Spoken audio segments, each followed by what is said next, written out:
Hello everyone, NTA net JRF Hindi channel में आप सबका स्वागत है। आज की इस वीडियो में हम जो कहानी करने जा रहे हैं उस कहानी का नाम है कोसी का गटवार। कहानी को शुरू करने से पहले अगर आप इस चैनल पे नए हैं तो चैनल को ज़रूर सब्सक्राइब कीजिएगा और वीडियो को लाइक करना ना भूलिए।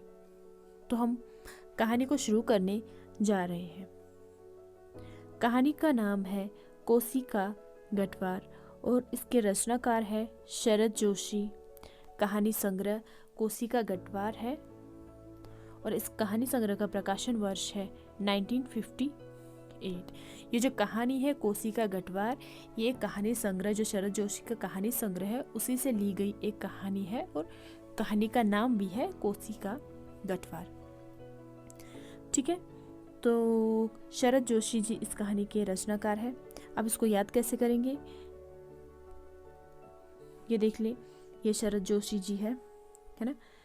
कोसी का गटवार कहानी संग्रह या कहानी के रचनाकार ये रहे। ठीक है, मैंने आज इसमें शरद जी का फोटो इसलिए डाला है ताकि फोटो से हम लोग को जल्दी रचनाकार याद रहते हैं, इसलिए मैंने शरद जोशी जी के यहाँ पे पिक्चर डाली हुई है। ठीक है, तो और ये रहा कहानी जो कोसी का गटवार कहानी संग्रह है उसका फ्रंट पेज है ये। ठीक है, पहला पन्ना उसका यही है।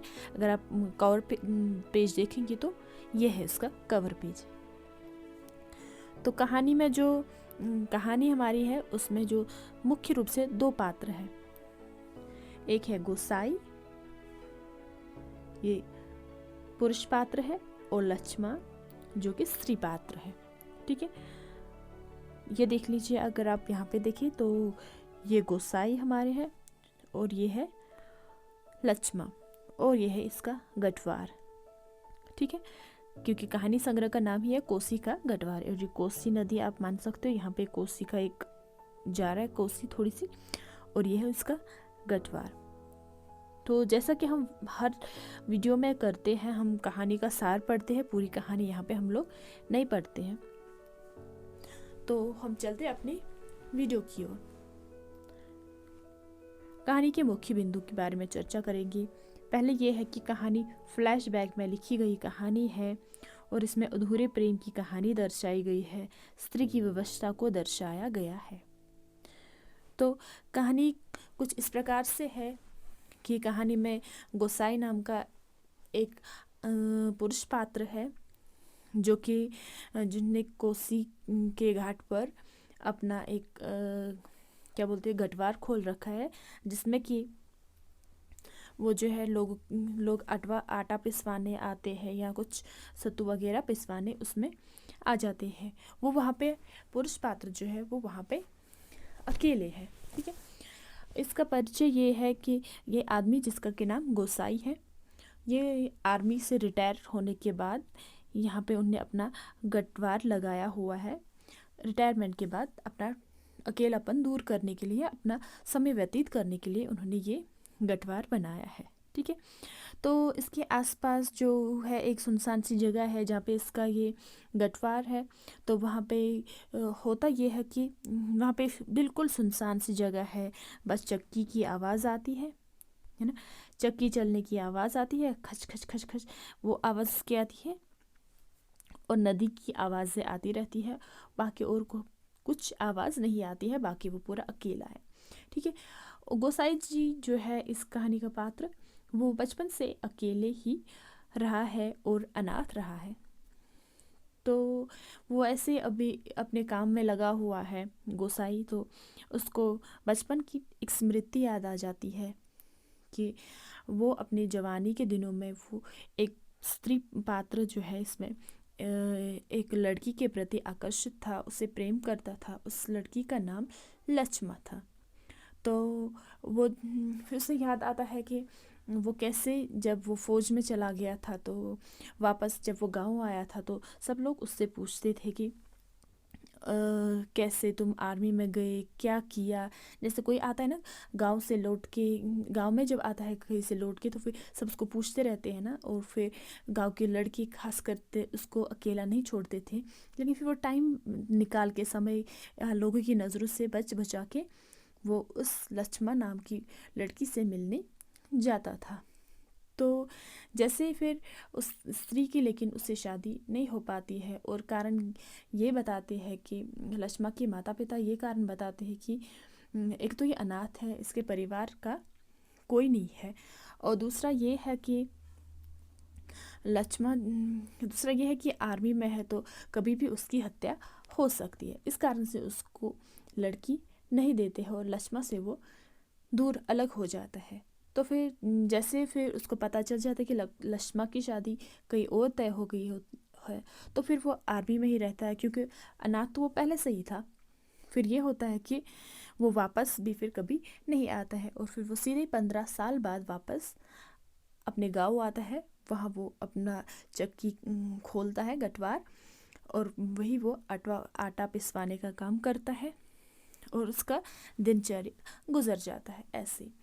तो उसको बीच बीच में यही आ रहा है कि लक्ष्मा के साथ उसकी कैसे मतलब शादी होने वाली थी, फिर नहीं हुई, वो उससे प्रेम करता था, फिर लेकिन नहीं हुई। इसी बीच में एक आदमी वहाँ पे आ जाता है, तो वो कहता है कि मुझे ये आटा पिसवाना है। तो वो मना कर देता है कि नहीं, यहाँ पे पहले से ही बहुत पिसान रखा हुआ है, आपका काम नहीं हो जाएगा, आप दूसरे वाले गटवार जाइए, वहाँ आपको समय मिल जाएगा।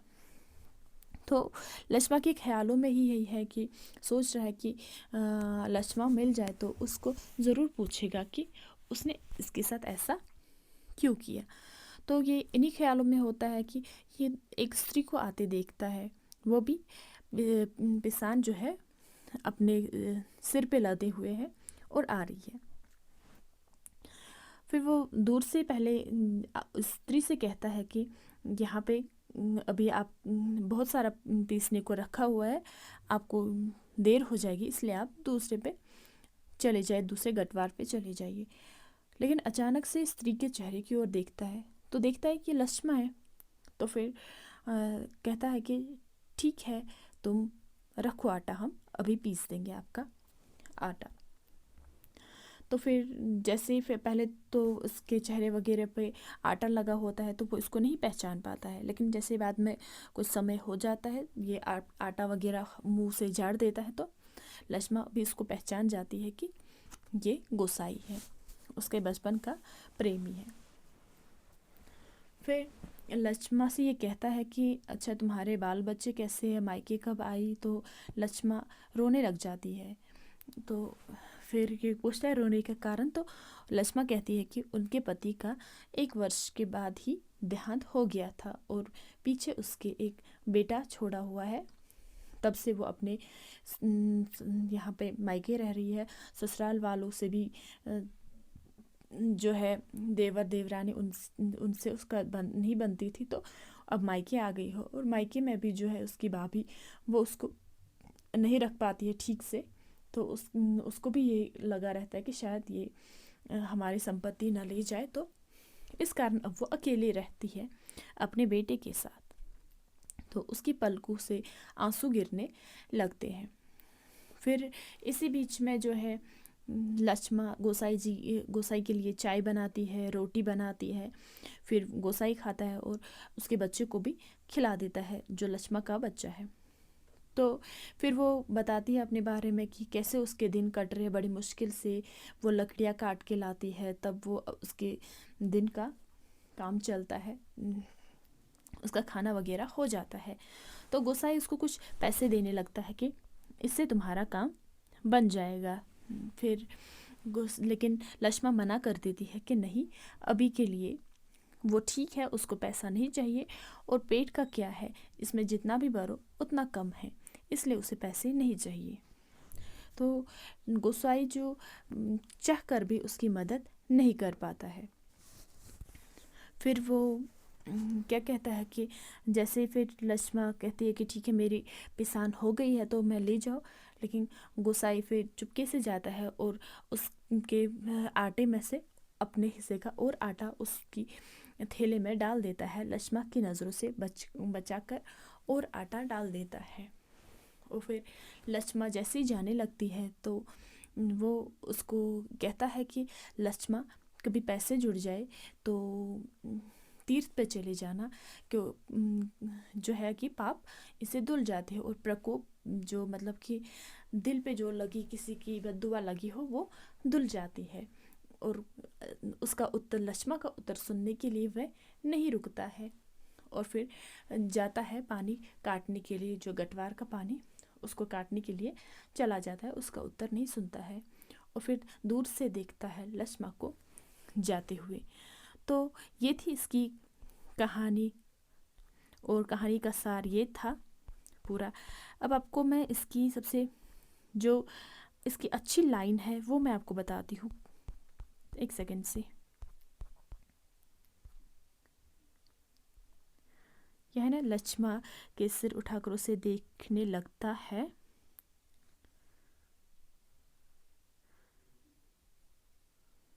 एक मिनट। गोसाई, हाँ, वर्षों पहले उठे हुए ज्वार और तूफान का वे कोई चिन्ह शेष नहीं था। अब वे सागर जैसी सीमाओं में बांधकर शांत हो चुका था। तो गोसाई उससे, यहाँ पे जो कहानी में गोसाई उससे जुड़ना चाहता है, लेकिन वो हिम्मत नहीं कर पाता है, क्योंकि उसके पास पैसा है, वो उसको रख सकता है, उसके बच्चे को पाल सकता है, लेकिन वो हिम्मत नहीं कर पाता है बोलने की कि मैं आपकी मदद कर सकता हूँ या हम लोग इकट्ठे फिर से रह सकते हैं। वो उस जब सब चीज़ की हिम्मत नहीं कर पाता है गोसाई। और अंत में फिर वो उसको वो जाती है और वो उसको देखता रहता है ना। घर के अंदर काठ की चिड़िया अब भी किट किट किट आवाज़ कर रही थी। चक्की का पाट खिस्सर खिस्सर चल रहा था और मथानी की पानी काटने की आवाज़ आ रही थी, और कहीं कोई स्वर नहीं था, सब सुनसान। बल्कि वापस से ये अपने गोसाई अपने अकेलेपन में आ जाता है, जहाँ पे सिर्फ नदी की आवाज़ें हैं और इसकी चक्की की आवाज़ें हैं। ठीक है, तो ये थी आज की कहानी। होप कि आपको अच्छी लगी होगी। तो चैनल को सब्सक्राइब ज़रूर कीजिएगा और वीडियो को लाइक करना ना भूलिएगा। धन्यवाद।